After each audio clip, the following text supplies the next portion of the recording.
mga kababayan, mga kamami, welcome back to our vlog. So, ang vlog nga pala ito is previous summer. So, going to Hemsedal tayo for today's video. So, nag-drive nga lang kami, nag-land trip kami ni Mr.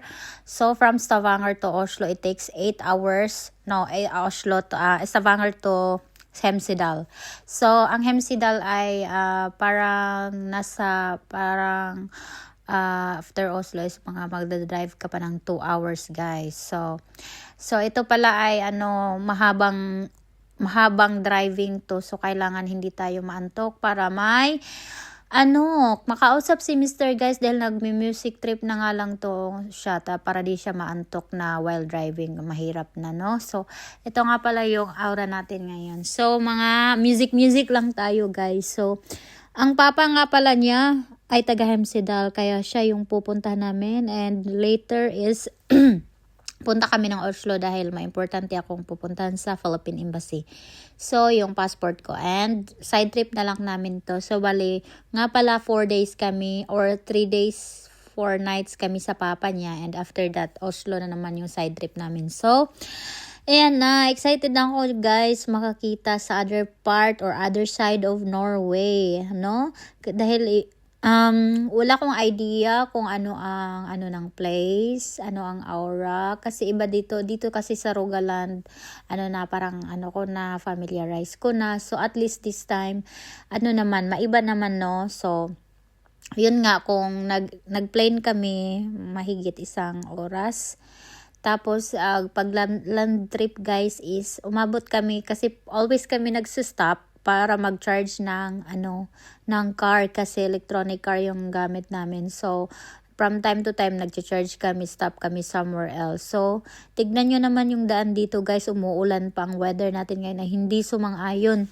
So umabot nga kami ng parang almost 11 hours or 10 hours ba sa biyahe namin, guys. So ito pala ay maulan, guys. Nung paalis na kami sa Stavanger, nagsistart na yung ulan. So, ang napansin ko, guys, sa daan, dito na daan is, bago lang kasi to na daan, parang hindi kami dumaan ng Bergen. Kristiansand yung dinaanan namin. So, makikita nyo yung mga mountains is talaga dun dumadaan yung mga ginawang daan. So parang ng dynamite para yung mountain mabuksan. Ayan na, nakatulog na tayo. Hindi ko na talaga napigilan, guys. Naantok na talaga ako kasi ako lang ba pag nagbabiyahe is antukin. Tingnan nyo naman. So ayan na.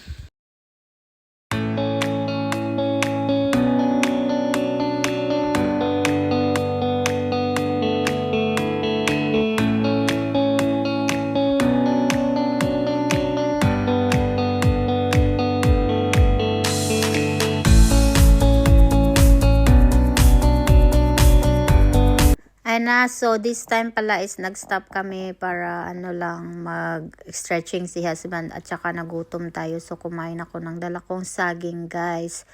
So parang I think 1 hour na lang yung ibabiyahe namin para makarating kami sa papa niya. Lumagpas na kami ng Oslo this time. So ang magpansin ko sa lugar dito, guys, is maraming tanim, agricultural land, flat kasi siya, tsaka ang daming way na tanim, parang palay lang. So ayan na nga.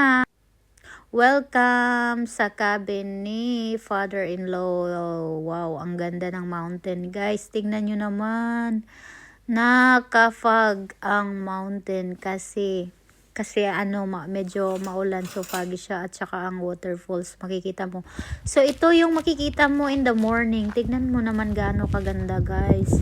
So ito nga pala ay naglakad kami kung saan. So Hemsedal pala, si Hemsedal pala is siya, may malaking ski center dito. So during winter dito ang daming turistang pumupunta para mag-ski kasi ang ganda nga naman ng place nila to ski. So dito nilibot namin, pinasyalan namin. Tsaka doon mo makikita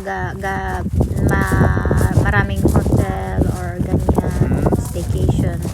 Tsaka makikita mo talaga na sila very sa pagsiski, kompleto yung mga ano nila guys, facilities. So tignan nyo naman, oh, may canyon pa sila tuwing snow. So yan, maganda siya, maganda, pero siguro mas maganda pa dito pag winter. Ito kasi ano, summer time. So hopefully makabalik kami one of those days na winter siya. So maganda siya, ang ganda ng lugar. Tignan nyo naman, oh. See, dyan mag ski pag winter guys. Ito nga pala yung father-in-law ko. So pasyal lang kami, tingin lang kami guys sa mga ano ang meron sa kanilang mga lugar dito. So ayan na.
Babe, can you hold this for me? Oh, babe, I'm already.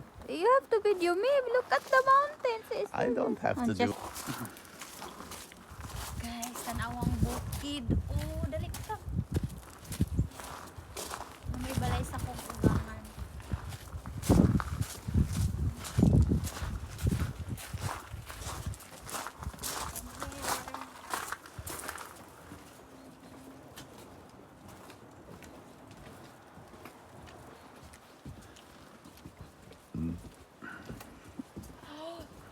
So nice. Look at the mountains. Come here. Guys, tanawang bukid. Nawala ng bukid. Okay.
sa Hempstead.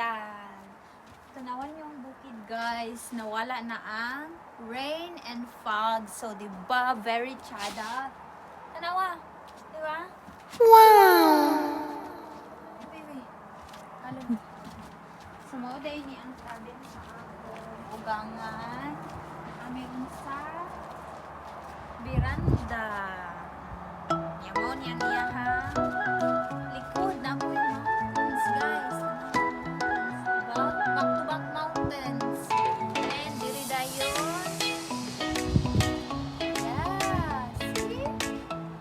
Very nice.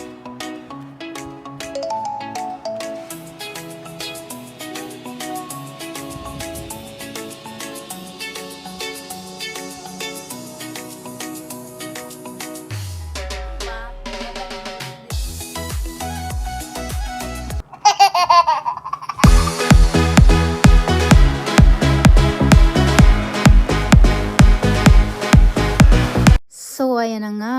It's uwian time na. Mamimiss ko ang lugar na to.